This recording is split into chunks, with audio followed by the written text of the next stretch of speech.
Bienvenue sur Exploratrice de rêves lucides. Alors pour commencer, si t'es pas déjà abonné à la chaîne, je t'invite à le faire parce que je te poste une vidéo par jour. Et n'hésite pas à partager ton expérience en commentaire. Ok, donc aujourd'hui on va parler de la peur. Hier avec Maximilien en commentaire, on a eu un échange qui était super intéressant.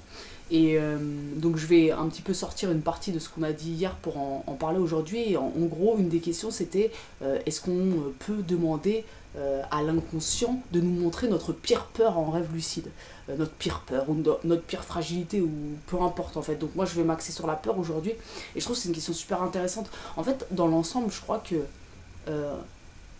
on peut tout demander au rêve, à l'inconscient, on peut absolument tout demander et même carrément je le recommande en fait. Je trouve que c'est super d'avoir un échange avec son inconscient direct comme ça et quelque part peut-être aussi quand tu deviens un rêveur lucide un peu plus expérimenté, le fait de dialoguer régulièrement avec son inconscient, ça te permet de commencer à savoir comment parle ton inconscient quelque part. Et ça je trouve que c'est plutôt cool. Alors le fait de demander quelle est sa pire peur à un rêve, à ton inconscient, c'est une bonne chose et en même temps je crois qu'il faut savoir garder un certain recul par rapport à l'interprétation de ce qui va se passer. D'ailleurs, petite parenthèse, j'ai fait un rêve lucide cette nuit et c'était plutôt un cauchemar lucide et je pense que c'est suite à cette conversation, c'est un truc de dingue parce que je te raconte pas le rêve, peu importe, mais en fait à la fin de ce rêve, et je me suis réveillée assez effrayée on va dire, c'est parti en mode scène super gore, super chelou, enfin vraiment un truc hyper effrayant, hyper angoissant. J'avais vraiment l'impression presque d'être comme possédée par une entité démoniaque et même en me réveillant dans ma chambre, j'avais l'impression que l'atmosphère elle était lourde dans ma chambre. Il m'a fallu quelques secondes pour me calmer et comme dissiper le nuage un petit peu comme ça de lourd, dense qu'il pouvait y avoir dans ma chambre avant de me rendormir quoi. Et du coup je trouvais ça intéressant, c'est pour ça que je fais la vidéo d'ailleurs aujourd'hui parce que je l'ai pas demandé directement à mon inconscient et en quelque sorte il m'a livré quelque chose quand même pour me montrer quelque chose dont je pouvais avoir peur. Alors sous forme très symbolique et très spéciale, ça demande interprétation évidemment, mais c'était quand même intéressant au final. Quoi qu'il en soit, je crois que c'est intéressant, par contre il faut garder une distance avec la réponse comme je te disais. Et pourquoi je te dis ça? Alors en fait déjà dans un premier temps quand tu vas demander à ton inconscient quelle est ma pire peur, admettons t'es lucide tu vois et tu demandes à ton inconscient quelle est ma pire peur, ce qui peut se passer c'est déjà, en tout cas je crois, que ton inconscient il va jamais te livrer quelque chose que tu n'es pas prêt à voir. On a comme à l'intérieur de nous des garde-fous entre guillemets. On peut devenir complètement fou et dingue à cause d'un traumatisme par exemple. S'il y a des choses dans ton inconscient caché qui sont pas bonnes entre guillemets à éclairer maintenant, en tout cas dans où t'en es aujourd'hui dans ta vie, ton inconscient il va jamais te livrer ça en fait.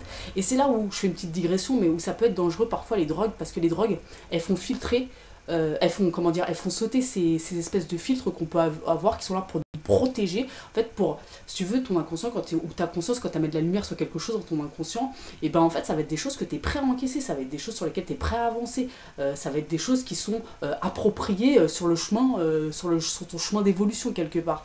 Et du coup, avec les drogues, par exemple, ce qui se passe, c'est que ces filtres-là, ils sautent, et donc tu peux avoir accès à certaines zones d'ombre que t'es pas prêt à encaisser. Et c'est pour ça qu'on peut faire des gros bad trips, voire, après avoir pris de la drogue, voire se créer des angoisses, des anxiétés ou des peurs qui n'étaient pas là. Donc c'est pour ça qu'il faut toujours faire très attention. C'est pas pour rien, moi je crois qu'on a des mécanismes naturels qui sont là pour nous protéger et en même temps qui sont pas là pour nous empêcher de voir la vérité. Je pense que vraiment ça se fait de façon naturelle sur le chemin, notre chemin, chacun, et ben, y a des petites choses qui viennent à notre conscience comme ça, petit à petit, au fur et à mesure de notre chemin tout simplement. Il faut pas forcer les choses non plus. Donc voilà, première des choses, je crois que ton inconscient il va jamais te proposer quelque chose que t'es pas prêt à encaisser. Donc il va pas te montrer ta pire peur. En plus on pourrait partir à autre chose, mais on pourrait imaginer que dans notre inconscient existe toutes les pires peurs, toutes les pires atrocités sont contenues dans notre inconscient. Donc c'est que la pire peur, on peut aller très très loin, tu vois. Donc ça c'est la première des choses. Après, la deuxième des choses, c'est que quand tu demandes à ton inconscient montre-moi ma pire peur, bah, ce qui va se passer, c'est qu'en lui demandant ça, tu vas avoir une certaine attente. Même si tu n'en as pas tout à fait conscience, mais tu vas avoir une certaine attente. par rapport à la réponse qu'il est censé t'apporter. Donc tu fausses le résultat quelque part. Tu fausses le résultat. Donc ça c'est autre chose. C'est pour ça qu'il faut toujours garder son recul par rapport à l'interprétation. La troisième des choses, c'est quelque chose qui m'est arrivé super souvent.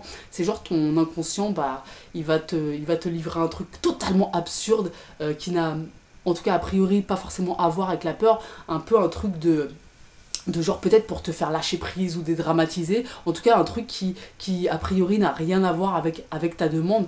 Donc ça c'est autre chose, c'est le côté un petit peu parfois très absurde du rêve qui est aussi intéressant.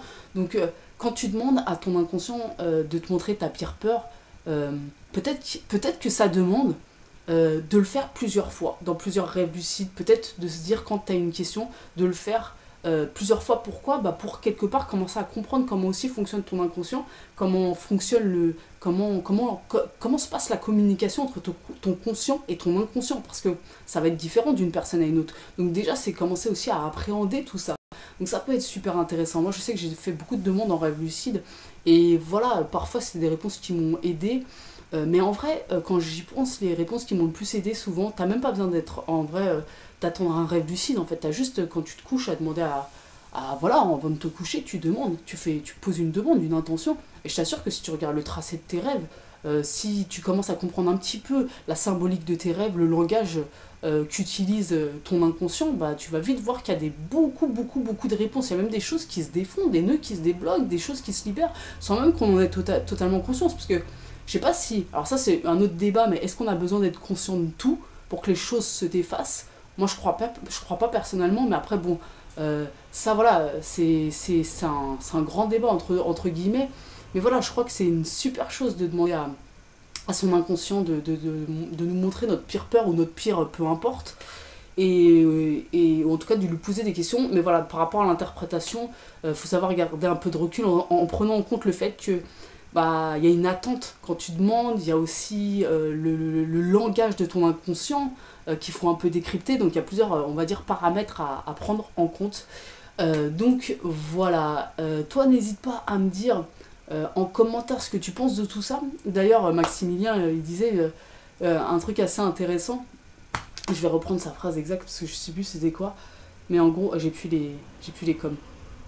Mais en gros, il disait que la peur, c'était peut-être aussi la porte vers l'inconnu. Donc le fait de transcender une peur, bah forcément, ça t'emmenait vers quelque chose d'inconnu, d'inédit. Et je trouve ça intéressant comme réflexion. Donc voilà, toi, n'hésite pas à me dire ce que tu en penses en commentaire. Parce que bon, bah là, clairement, en fonction de chacun, on va avoir un petit peu une interprétation différente des choses. Et puis on se retrouve demain pour une nouvelle vidéo. Ciao!